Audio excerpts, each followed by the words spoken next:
Thank you. Thank you, Senator Gillibrand. Senator Cotton, please. Welcome, gentlemen. General Kurilla, I want to return to your answer to Senator Fisher about the threat of terrorist attacks originating from Afghanistan. If I heard you right, you said you believe that such attacks could occur in a mere 6 months out of Afghanistan against American citizens or allies or partners in Eurasia. Is that right? Senator, I said abroad, which I would also include Europe in that. Eurasia. But you said more than that against the American homeland. It would be harder for them to do that against the American homeland. If you assess 6 months against Europe or Asia, what would you assess would be the timeline against a homeland? I think it's hard to put a timeline on that, but again, I assess that they could in as little as 6 months with little to no warning, and I'll talk about that in the closed session as to why I assess that.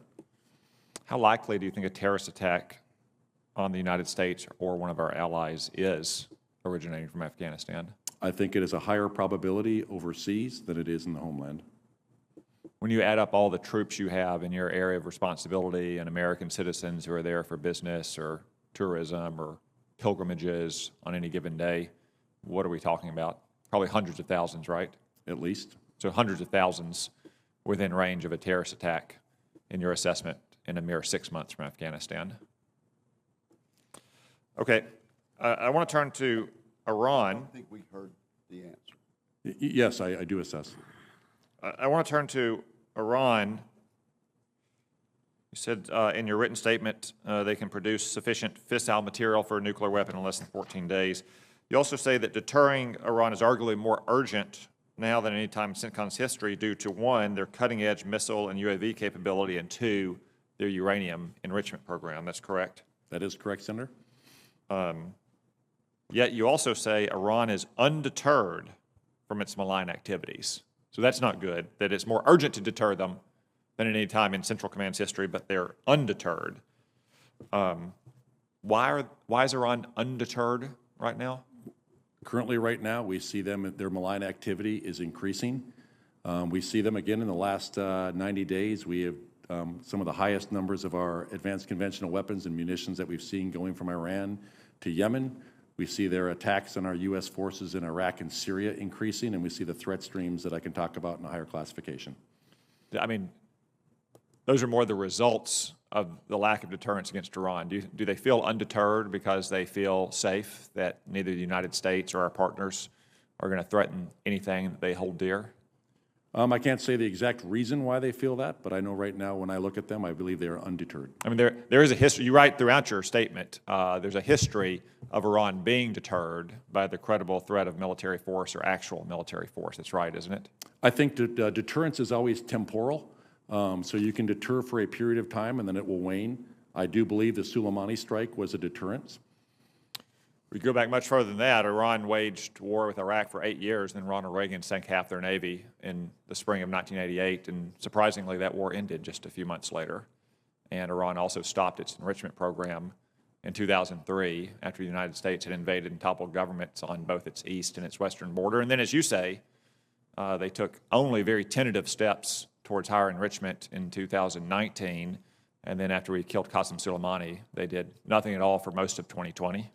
Is that right? It was a higher level of deterrence after that. Last week on the Intelligence Committee, we had our annual worldwide threats briefing, and the Director of National Intelligence cited the killing of Mohsen Fakhrizadeh, a notorious Iranian nuclear scientist, in November 2020 as the reason Iran accelerated its enrichment program. Do you agree with that assessment? Senator, I think any talk of the Iran nuclear program would be best in a classified setting. I pointed out there's also something that happened in November of 2020, besides the killing of Mohsen Fakhrizadeh, that might have emboldened Iran, and that was the election of Joe Biden that gave the Iranians confidence that they were no longer going to be held militarily at risk.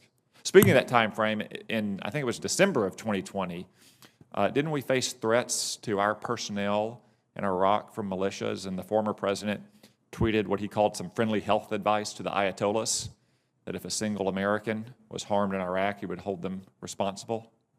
I'm not familiar with that specific tweet, Senator. That did happen. It's okay, there were a lot of them. You don't have to be familiar with every one of them.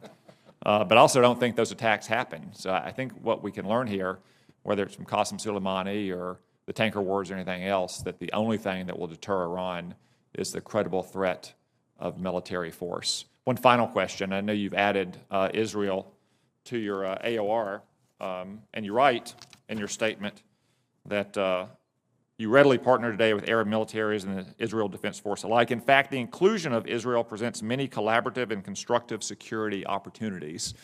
One of the opportunities I see is having Israeli Air Force personnel training alongside American personnel on KC-46 tankers, which we expect to be providing them into the future, and that's training that we can provide them so they'll be ready to operate those aircraft as soon as they get them. Do you think that that would be one of what you call a collaborative and constructive opportunity between the United States and Israel? When they get closer to getting their aircraft, starting to train those pilots so they can retain that training and go right into the execution of operating them. Thank you.